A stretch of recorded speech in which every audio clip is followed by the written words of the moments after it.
हैं। उम्मीद करते हैं कि आप लोग इस गर्मी में भी बहुत अच्छे होंगे, क्योंकि गर्मी का सीजन चल रहा है और गर्मी से सभी का हालत बुरा से बुरा चल रहा है। फिर भी इस गर्मी में आप लोग जी जान लगा करके मेहनत करते होंगे।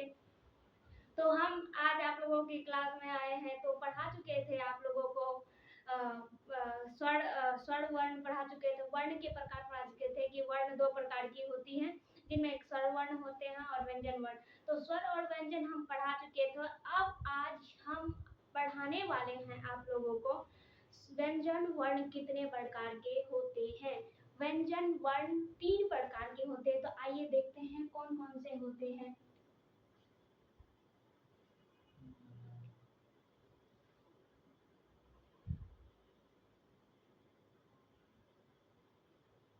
व्यंजन वर्ण के प्रकार।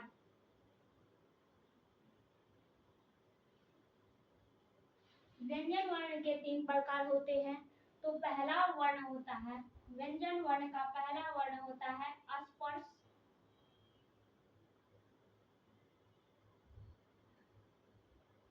व्यंजन वर्ण का पहला वर्ण होता है कौन सा? स्पर्श व्यंजन वर्ण। इनमें स्पर्श व्यंजन वर्ण में टोटल वर्ण 25 होते हैं। क वर्ग, च वर्ग, ट वर्ग, त वर्ग और प वर्ग होते हैं। तो आइए देखते हैं। क वर्ग, च वर्ग, ट वर्ग, ट वर्ग और प वर्ग। तो कैसे 25 होते हैं तो बताते हैं कैसे होते हैं। क, ख, ग, घ, अंग, च, छ, ज, झ, य, ट, ठ, ड, ढ, मूर्धन्य न, त, थ, द, ध, दंत न, प, फ, ब, भ, म। तो गिन सकते हैं टोटल स्पर्श व्यंजन की संख्या कितनी हो चुकी है हमारे 25। कितने टोटल स्पर्श व्यंजन वर्ण की कितनी संख्या होती है? 25 होती है। कितनी होती है? तो 25 होती है। कौन कौन सी होती है? क वर्ग होती है, च वर्ग होती है, ट वर्ग, त वर्ग और प वर्ग। इन पांचों वर्ग को मिलाकर टोटल वर्ण 25 होती है। अब व्यंजन वर्ण के दूसरे कौन से प्रकार होते हैं वो अब बताते हैं।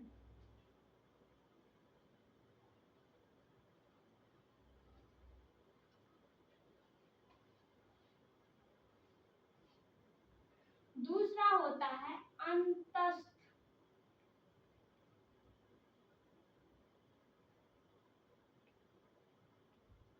अंतस्थ व्यंजन। अंतस्थ व्यंजन 4 होती हैं। कितनी होती हैं? अंतस्थ व्यंजन 4 होती हैं। कौन कौन सी होती हैं? अंतस्थ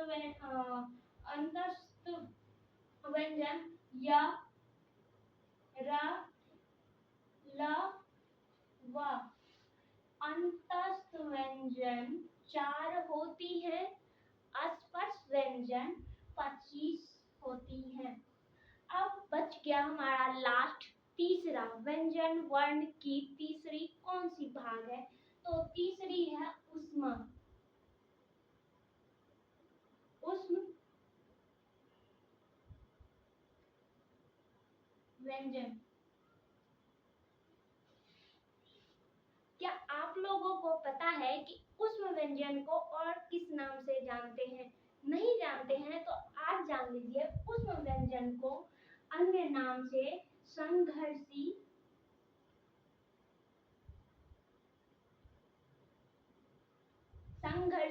व्यंजन भी कहा जाता है या संघर्षी वर्ण भी कहा जाता है। ऊष्मा व्यंजन या संघर्षी व्यंजन की संख्या होती है 4। वो कौन कौन सी होती है? तालव्य स, मूर्धन्य स, दंत स और ह। इनकी संख्या 4 होती है। व्यंजन वर्ण के 3 भाग होते हैं। कौन कौन से होते हैं? स्पर्श व्यंजन जिसकी संख्या 25 होती है, दूसरा है अंतस्थ व्यंजन जिसकी संख्या 4 होती है, और ऊष्म व्यंजन जिसे हम संघर्षी व्यंजन के नाम से भी जानते हैं, इनकी भी संख्या 4 होती है। तो आइए हम अब आगे चलते हैं। स्वर्ण वर्ण पढ़े थे। स्वर्ण वर्ण पहले हम इसलिए नहीं बताए क्योंकि उनका पार्ट ज्यादा इनसे बड़ा, ये छोटा था, इसलिए हम इनको पहले बता दिए।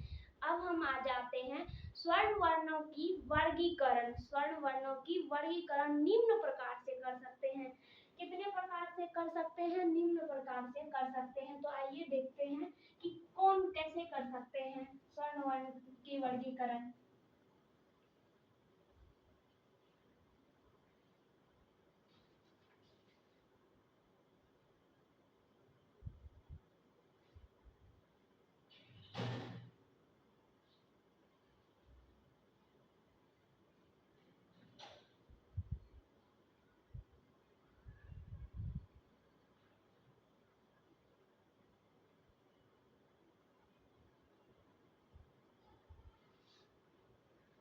स्वरों का वर्गीकरण निम्न प्रकार से।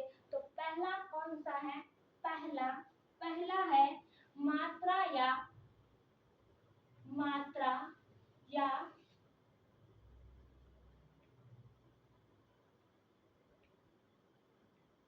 उच्चारण के आधार पर। मात्रा या उच्चारण के आधार पर। और दूसरा है जीव के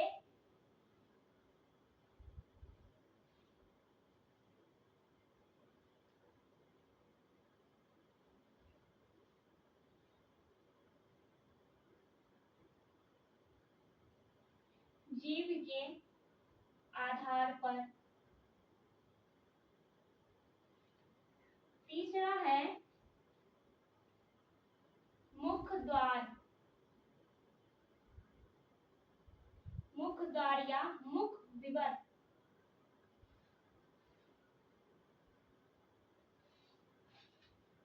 के आधार पर। चौथा है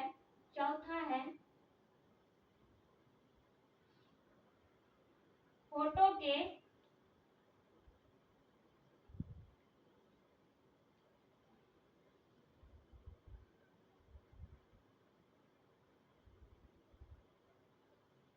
के स्थिति के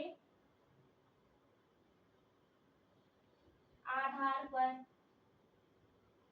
पांचवा है हवा के नाक व मुख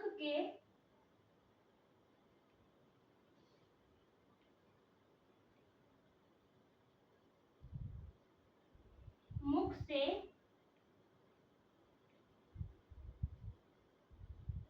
निकलने के आधार पर। छठा है घोषत्व के आधार पर। सातवां है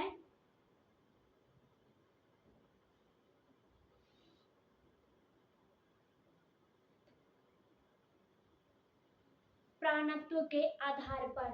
तो हम स्वर की वर्गीकरण इतने प्रकार से पढ़ने वाले हैं। आज हम इस स्वर का वर्गीकरण में मात्रा या उच्चारण के आधार पर कितने हैं वो बताएंगे। उसके बाद यहाँ से 2 से 7 तक हम कल की क्लास में बताएंगे। तो आइए हम देखते हैं कि मात्रा या उच्चारण के आधार पर स्वर्ण की कितनी प्रकार होती हैं। स्वर्ण को मात्रा या उच्चारण के आधार पर कितने भागों में बांटा जाता है।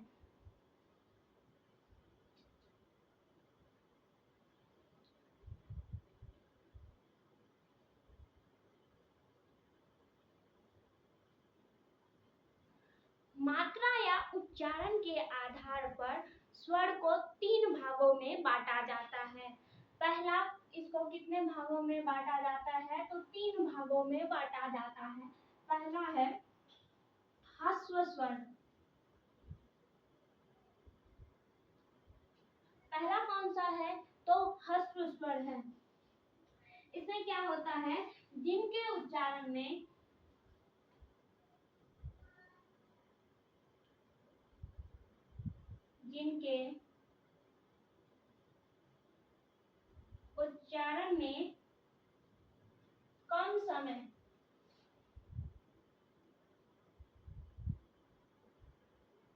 कम समय मतलब एक मात्रा का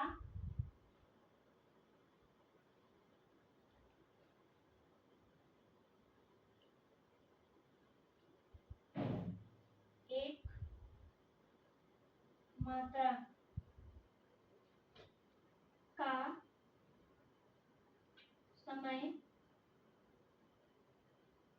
लेता हो, ह्रस्व स्वर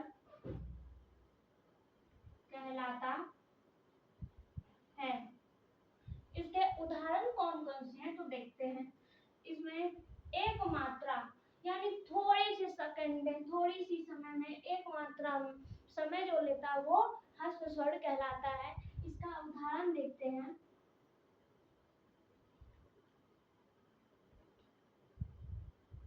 अ, हर्षेई, ए, ओ। एक मात्रा दे, उदाहरण देखो कैसे बोलेंगे। अ, हर्षेई, दीर्घऊ, ए। एक मात्रा का समय जो लेता वो ह्रस्व स्वर कहलाता है। अब दूसरा है दीर्घ स्वर।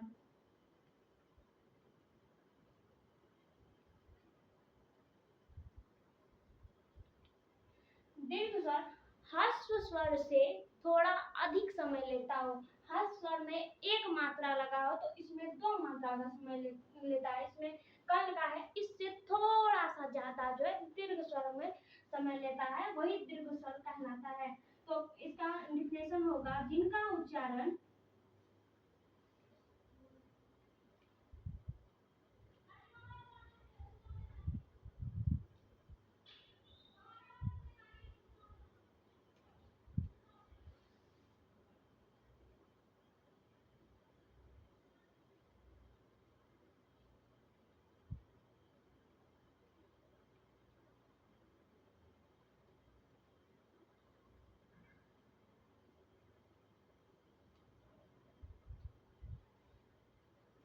दीर्घ स्वर को लिखते हैं जिनका उच्चारण ह्रस्व स्वर से अधिक समय लेता हो।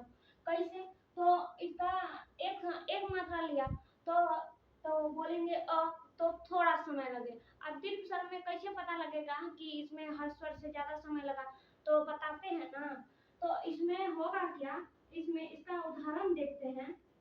एग्जाम्पल लेते हैं। आ, दीर्घई, दुर्गेऊ, ए, ओ।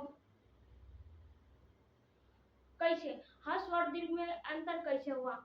इसमें देखो अ बोलते हैं और दीर्घ में थोड़ा सा अधिक समय से आ बोलने में थोड़ा टाइम लगा। ह्रस्व स्वर में दीर्घई हर्षई बोले, लेकिन दीर्घ स्वर में कैसे दीर्घई, और ह्रस्व में हर्षेऊ और दीर्घ में दुर्गेऊ। थोड़ा सा अधिक समय जिसमें लगे वो दीर्घ स्वर कहलाता है। और लास्ट बचा है प्लुप्त स्वर। कौन सा? प्लुप्त स्वर। तो उनको भी हम देख लेते हैं, प्लुप्त स्वर क्या होता है।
स्वर जिनका उच्चारण करने में ह्रस्व स्वर तथा दीर्घ स्वर से भी अधिक समय लगे प्लुप्त स्वर कहलाता है।